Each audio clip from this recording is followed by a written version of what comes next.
Aunque a muchos el término reelección les resulta un vocablo satánico, en la democracia más sólida del mundo, Estados Unidos, un presidente se reelige para un segundo periodo, que según los expertos en administración, 4 años no le bastan a ningún gobernante para completar sus objetivos de gobierno, por lo que la ley les da el beneficio de buscar un segundo periodo de mandato, lo cual depende que los electores lo apoyen o le nieguen ese derecho. En los últimos tiempos, 2 presidentes norteamericanos no lograron reelegirse, Jimmy Carter y George Bush padre. El temor en Honduras nace de los procesos dictatoriales que le permitieron a Tiburcio Carías mantenerse 16 años en el poder. El general López Arellano, vía elecciones estilo Honduras y golpes militares, estuvo durante el mismo tiempo en el mando del país. Hoy el tema de la reelección para los partidos opositores es una especie de demonio, a pesar de que en varias democracias americanas, además de Estados Unidos, hay reelección. Hay reelección en Colombia, Brasil, en Europa, hay reelección en varios países. Si Rousseau estuviera vivo, sería interesante escucharle sus teorías sobre la conveniencia de la reelección en pequeños países como Honduras, donde los políticos no son sinceros y responden a sus intereses personales, actuando de manera egoísta cuando se trata de enfocar los asuntos de país. La pregunta que debemos hacernos los hondureños es si nuestro país gana con el establecimiento de la reelección que le permita a un presidente mantenerse en el mando por 2 periodos consecutivos. Así como resolvió la Corte Suprema de Justicia, la reelección es un hecho, aunque falta ver qué órgano del Estado resolverá si la reelección es de inmediato o alterna, que es el paso que determinará si tendremos o no reelección presidencial. Pero vamos por pasos.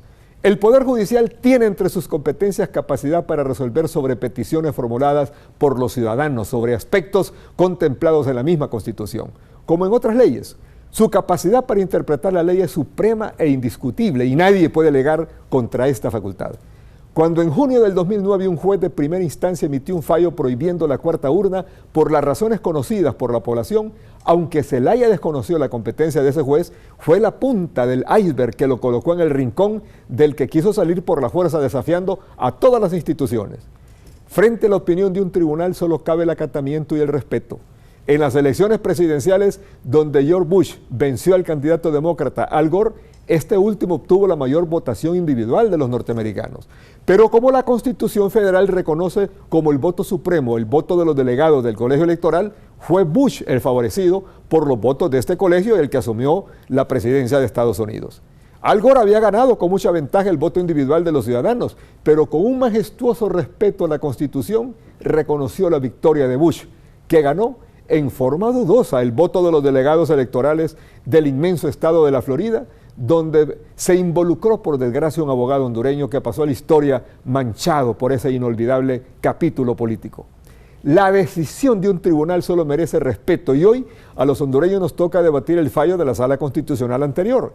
Fallo que declaró inaplicables varios artículos de la Constitución, entre ellos el 330 del Código Penal, el 42 y el riguroso artículo 239 de la Constitución que establecen que una persona que ha ejercido la presidencia no podrá aspirar de nuevo. El fallo fue contundente, los 3 artículos fueron declarados inconstitucionales por restringir, disminuir y tergiversar derechos y garantías fundamentales establecidos en la propia Constitución y en los tratados sobre derechos humanos suscritos por Honduras antes de la entrada en vigencia de la Constitución de 1982, y no observando los principios de legalidad, necesidad, igualdad y proporcionalidad que deben imperar en toda sociedad democrática. Bajo los anteriores conceptos, la Sala de lo Constitucional declaró la inaplicabilidad parcial de los mencionados artículos respecto a la prohibición para ser nuevamente presidente de la República al ciudadano que haya desempeñado la presidencia bajo cualquier título. Como esa sentencia se emitió con efecto ex mun, que en derecho romano es vigencia inmediata, el fallo de la Sala Constitucional fue tomado como la aprobación de la reelección. El asunto es ver si la comunidad internacional respalda este paso, que al ser denegados 2 recursos posteriores que pedían la inconstitucionalidad del fallo, se reafirma como resolución jurídica. Estados Unidos no se puede oponer a una situación que es parte del devenir político norteamericano, por ser la reelección algo común en Estados Unidos. Y la mayor parte de países europeos tienen la reelección inmediata por un periodo, excepto aquellos países donde las normas han variado por el modelo de gobierno populista o marxista, donde no hay leyes sino imposición de los gobernantes. La reelección está en el tapete, para los nacionalistas ya es un hecho, para los opositores, especialmente para los liberales, todavía es discutible porque no la aceptan, pero lo que no pueden hacer es rechazar ni desconocer la resolución de un alto tribunal que representa la cúspide del Poder Judicial.